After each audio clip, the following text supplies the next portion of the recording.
don't know. Yeah, we've just been doing so awful with friggin' predicting fights lately. It's been brutal. We look like idiots. Really? Well, Yeah. that fight's not easy to predict. No. You know, I had Maya. When I first started thinking about it, like Maya's got the advantage on the feet. He's got the advantage with the jiu-jitsu. But I was thinking about it again. I'm like, he does have the advantage in those areas, but I don't think it was enough. Like I was thinking Askren was going to get the takedowns and kind of just point them out. You know? I mean, there was a couple things that he did that impressed me. Like at one point when Maya mounted him, he just sat up. Like he just threw him off of him. Yeah. And the way he was body locking him and just throwing him like he was a newbie. Nobody does that to Maya. So that impressed me, but it wasn't enough to do it for 5 rounds.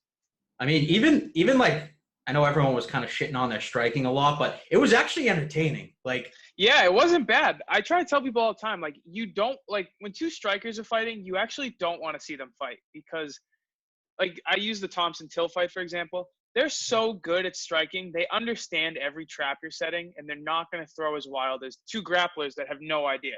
Yeah. So you get Askren and Maya, and they're both like, oh, I kind of understand stand-up, and they're just throwing. They're just thinking, my hand needs to hit him in the face, and that's it. Yeah. So they have less to think about, and they're just throwing. Like, Askren landed a couple good uppercuts, which I didn't see coming at all. I mean, yeah, he had Maya cut. There was blood. I didn't expect to see any blood there. So, hey, I mean, good for Maya, man. The guy's 41 years old. He's still winning. I think he's on a 3-fight win streak right now. So he's good for him. Yeah, he's a killer, man. I heard something that Masvidal wants to fight him again. He said he wants to win that. the gold and then fight him. Dude, that'd be crazy. I mean, I know Maya had the best of him in the first one. So, hey, I'd love to see them run that back, give Maya another chance at, gold or BMF, whatever you want to call it. Some type of belt. Some type of belt. But, no, cool. So, hey, why don't we just get started here? Flatline MMA, podcast number 5. Very special guest today. We got Cage Titans, Savage, Lightweight, Joe Skeletor Giannetti. Joe, really appreciate you coming on the show today. You're the man. We've been watching you for a while, so super excited to have you on the show here today. I know you're a local Boston guy. We're Boston guys, so definitely excited to have you on and just talk, man. So for the listeners here that maybe don't know a lot about you, tell us a little bit where you're from. I'm from Boston, but right now I live in Rockland, Mass. I train at South Shore Sport Fighting, and I'm 9-2 as a pro, and I was a finalist on The Ultimate Fighter. Nice. What got you into fighting? I got picked on as a kid, and so even before I knew how to fight, I was fighting all the time because my dad used to always say tell a teacher, the teacher doesn't listen, tell the principal, none of them help you, then you're gonna have to fight them. And so I'd always tell a teacher, and they'd pass to the principal, and it became he said, she said. And so then when these kids just kept messing with me, I was like, all right, well, after school, just figure it out. And they were like, what? And I was like, yeah, because I used to be short and fat. I was just the ideal kid to pick on. I was just going to ask, yeah. Yeah, so I was like, all right, short and fat, cool. But we'll come outside after school, and I'll be short and fat and beat your ass. Some of them went outside, and I kicked the shit out of them, and some of them were like, all right, no, dude, relax. And I'm like, all right, then shut the hell up.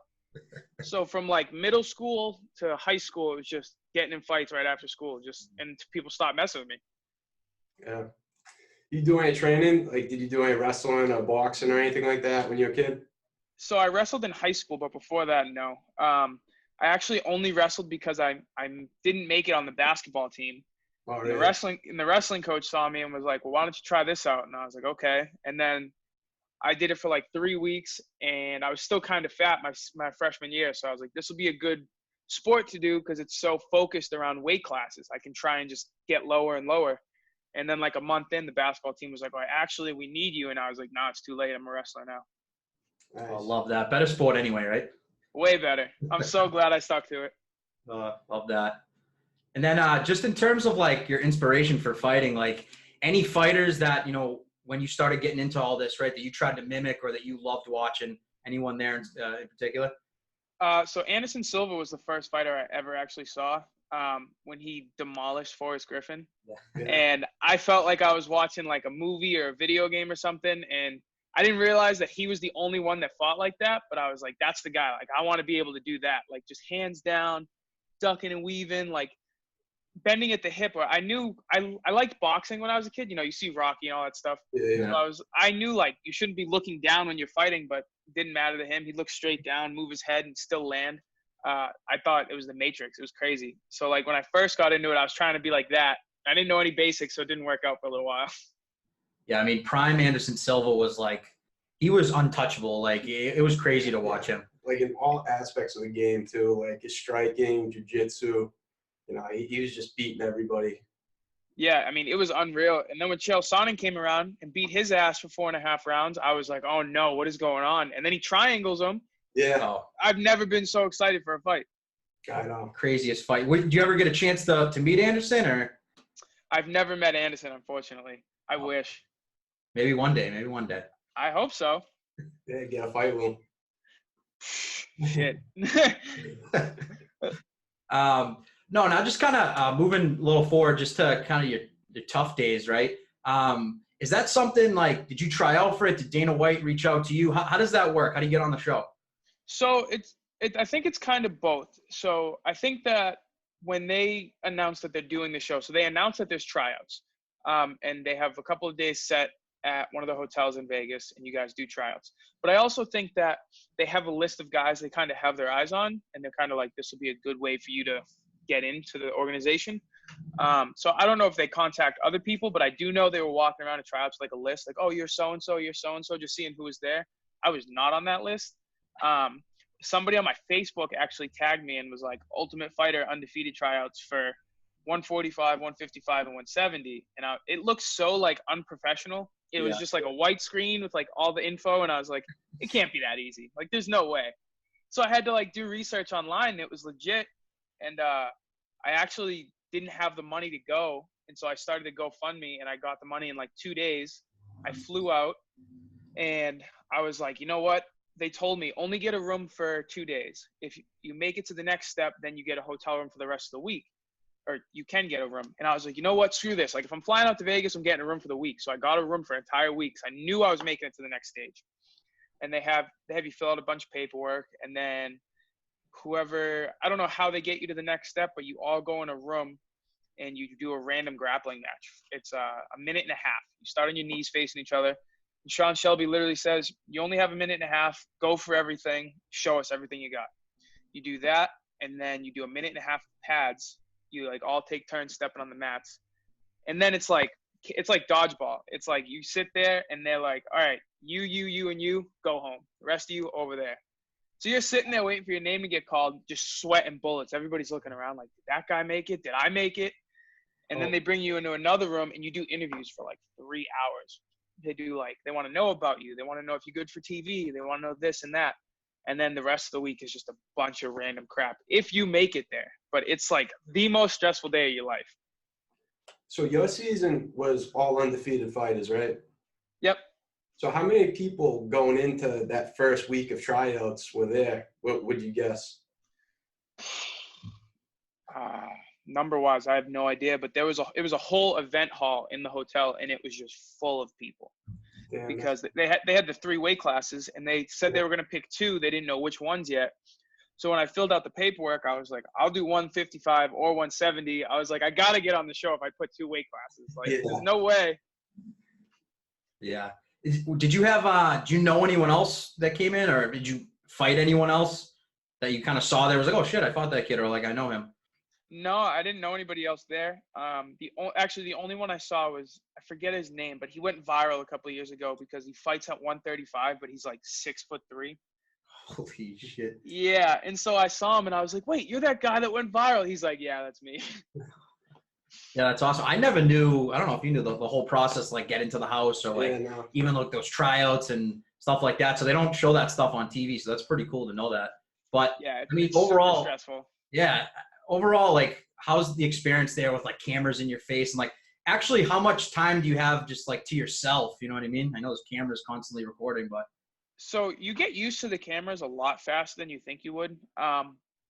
But you also have a lot more time to yourself than you want, because there's nothing to do. There's no TVs in the house. There's no music in the house. You don't have your phones. You have your teammates. You have the other team. And then you just have meaningless crap that you have with you, a journal or a sketch pad or something. Yeah. I remember people were making like fake cards and like playing cards with each other. It's like prison. You're literally just trying to find something to kill time. It's insane. Yeah. But like, it was a good experience because I'm a fan of the sport. Before I was a fighter, before all this crap, like I was a huge fan of the sport, like nerd. Like I watched every season of Tough. I watched as many fights as I could. I still do. So it was like one of those things, like while I was there, I was like, wow. I was like, I'm on the Ultimate Fighter right now. And you'd see like certain fights happen and stuff happen in the house. You're like, I wonder what episodes that's going to be. Did they ever do anything like out of order, like when you watch the episodes back? They did a couple things, nothing major, but like, I don't remember what it was, but there was a couple things that I was like, I don't think that, I didn't say that when that happened. They kind of like, they put the timing different. So it seems like there's more tension than there is. Yeah. Like I got into an argument with Dulani in the house, and they put that like pretty early on in the season, but that didn't really happen till towards the end. Because towards the end, I was kind of just like, I was checked out of like being there. I was like, all right, I don't care who I fight. I'm gonna stomp him out. I want to go home. I want to eat like a fat kid. Yeah. Yeah, and just kind of going off that, and in terms of like the timeline for the show, right? And like the weight cut, and I know you had to do a certain amount of fights, right? How hard was it to like kind of maintain the weight in the house, knowing that what was it, 6 weeks long? Like how long was it? So we were in the house for a month, and I was the first fight, and then I was the second to last fight. So it worked out perfectly for me because that was my biggest worry going in, is like I'm gonna have to cut a lot of weight, and I hope I don't fight back to back. Yeah. So when Stipe picked me first, I was like, sweet, all part of the plan, let's go.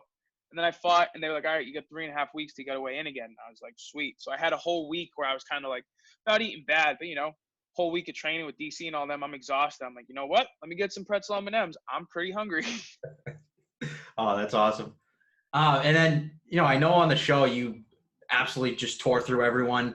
I know even looking at your record now, you submit everyone. That every time you do win, you get a finish on the show. You made it all the way to the final. Kind of what were your thoughts just being on that finale, right? Being on like live TV like that. How'd that feel? And what'd you think about your performance? I know it didn't go your way, but what would you think about the whole experience there? So the performance was definitely the worst of my career, I would say.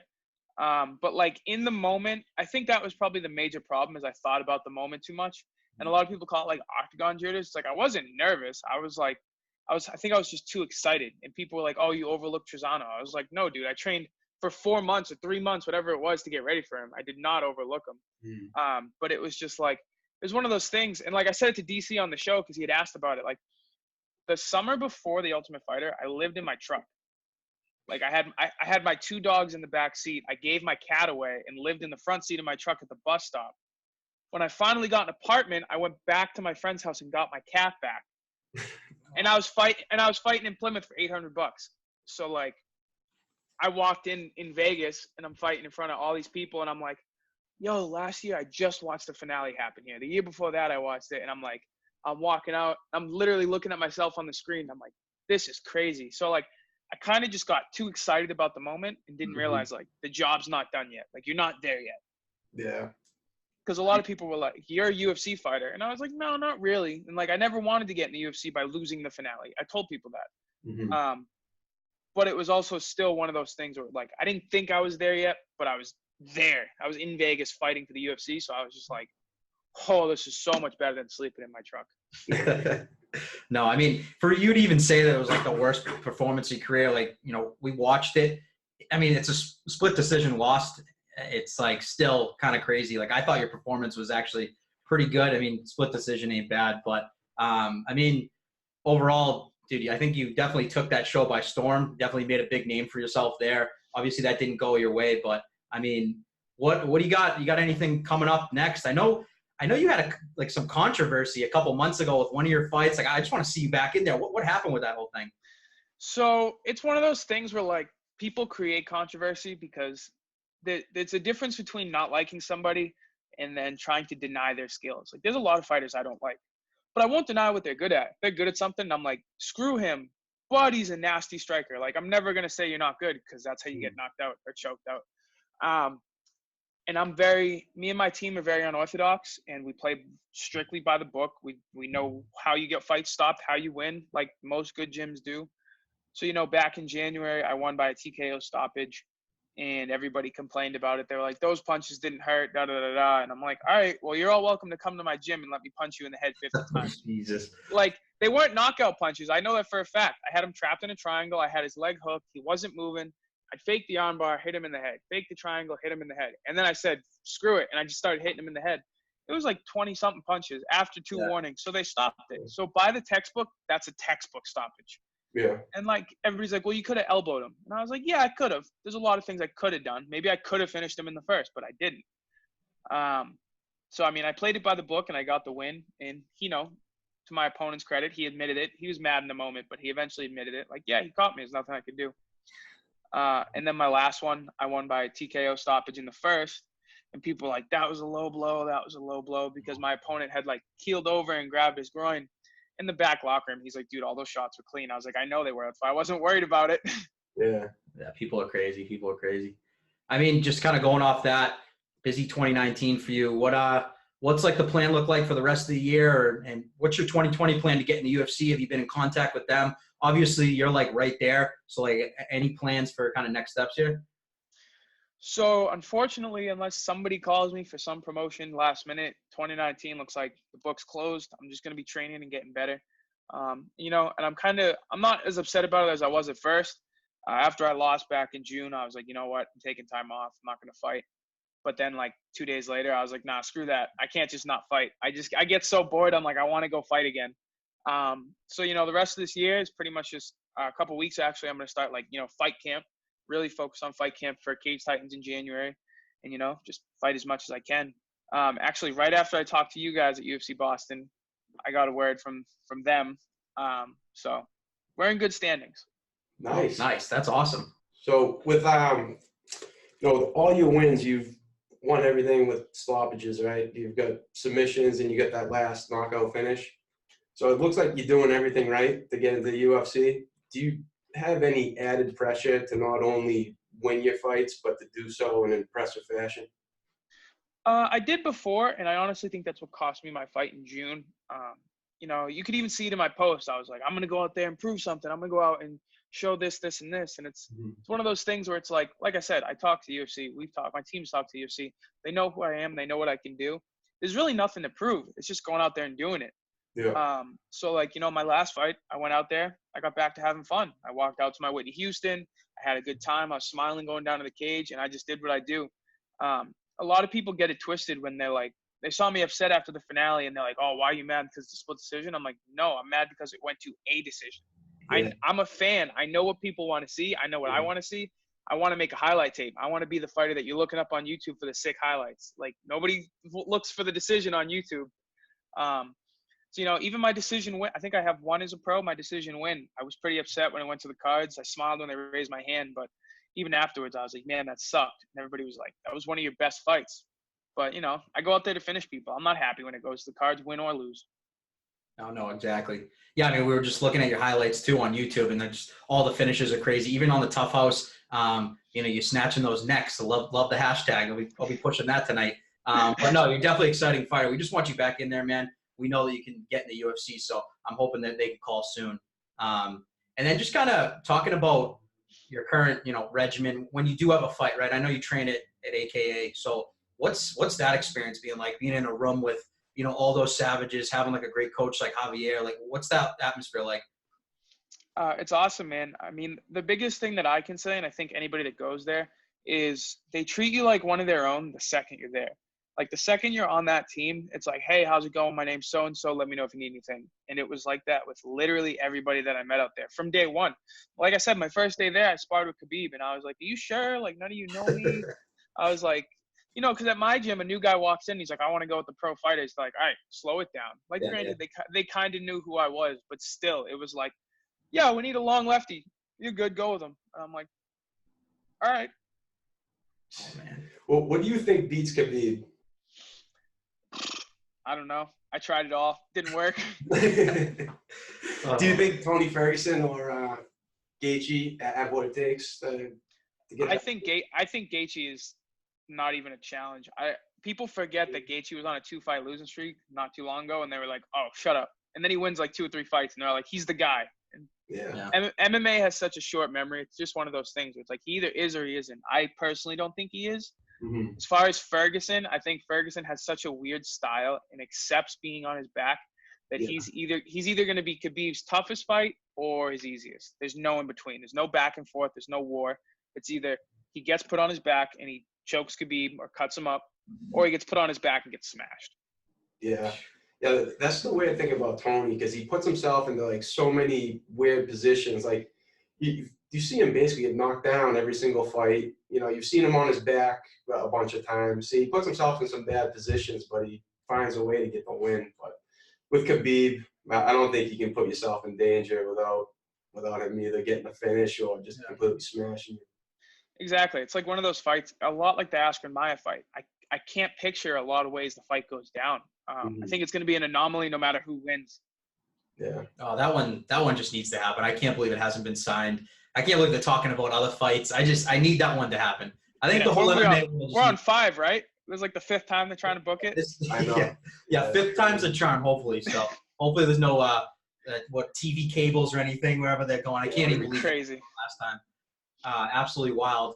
And just kind of sticking with the whole AKA thing. I know, DC fought Stipe in the summer.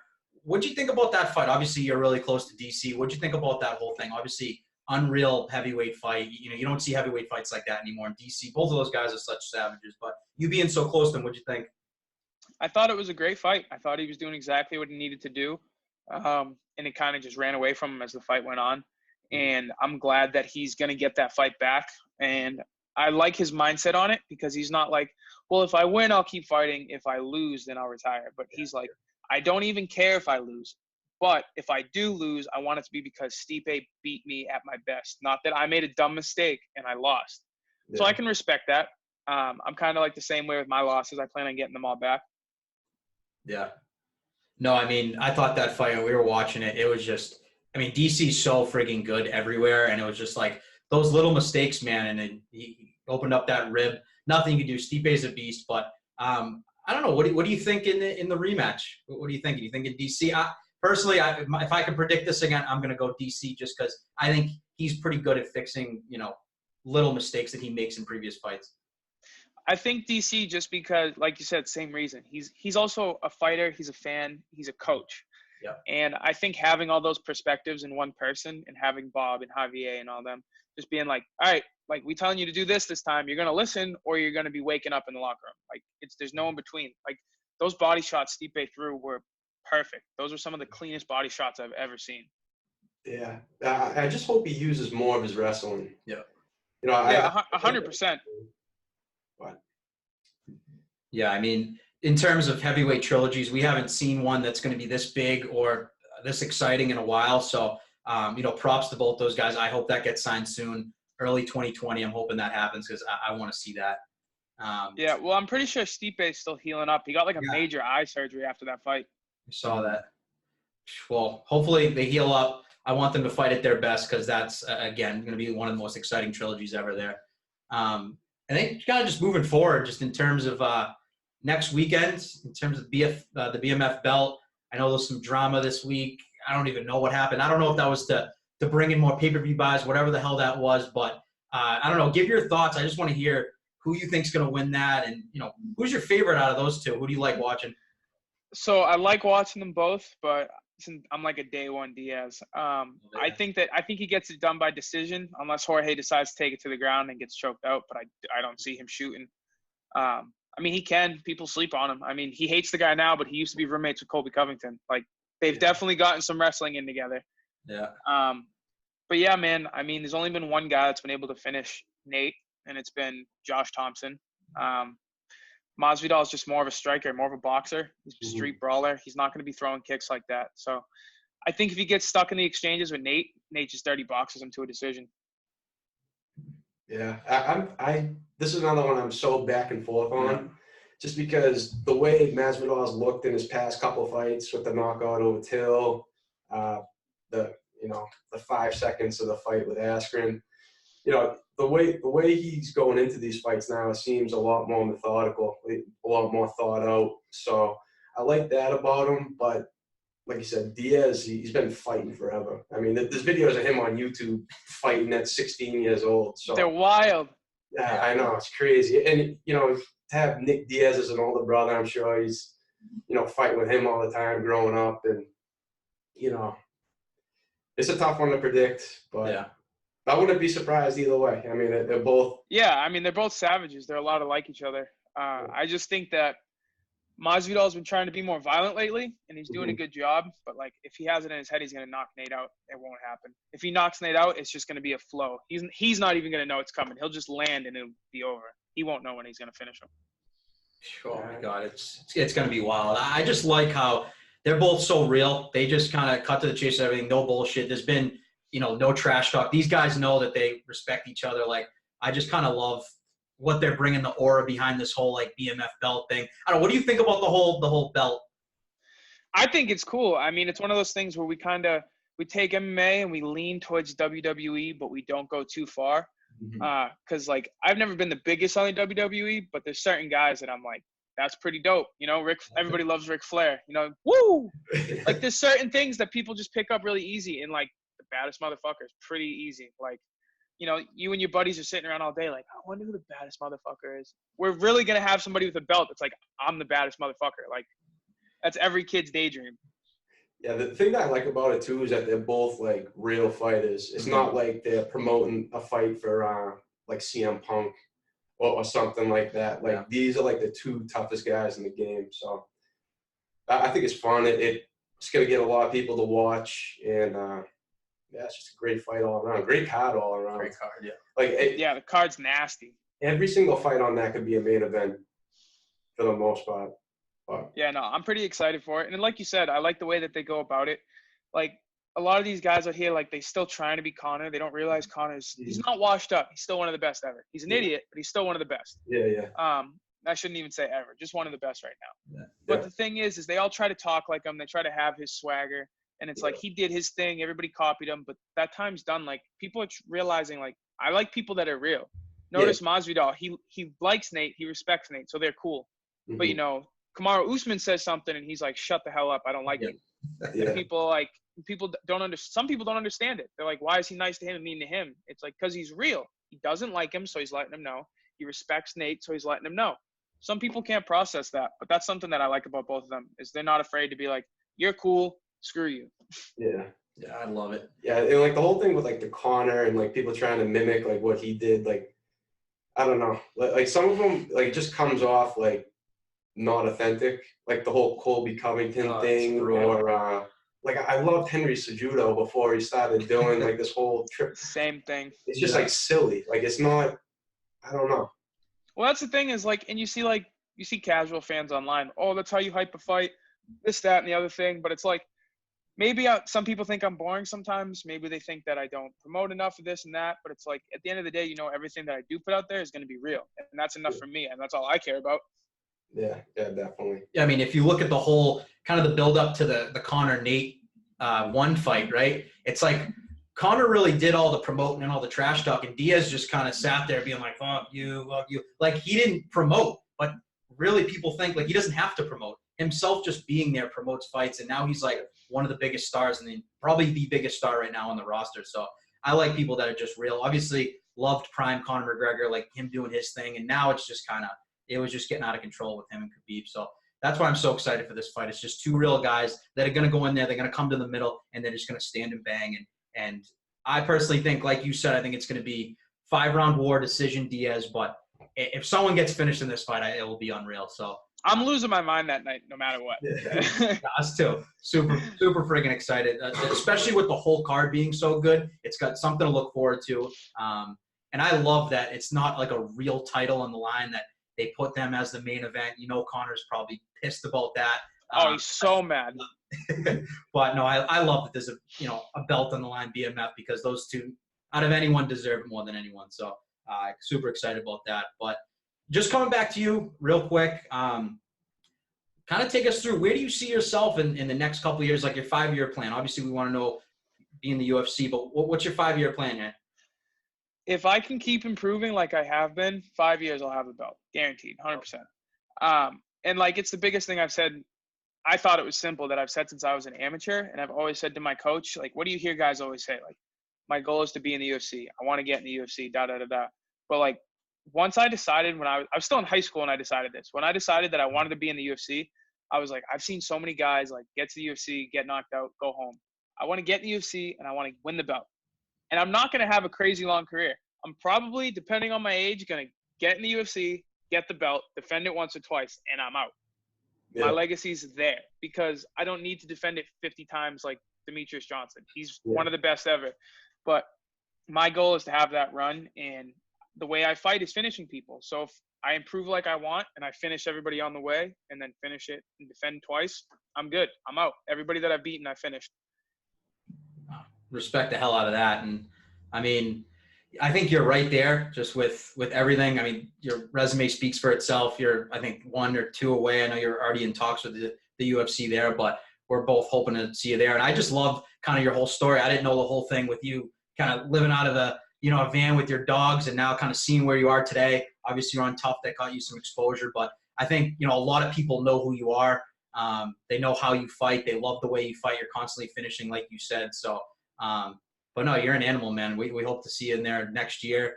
Hopefully, like you said in your tweet to us, I want to see you headline in Boston when they come back next year. I plan on it. I plan on it. I'm going to be on Dana's ass.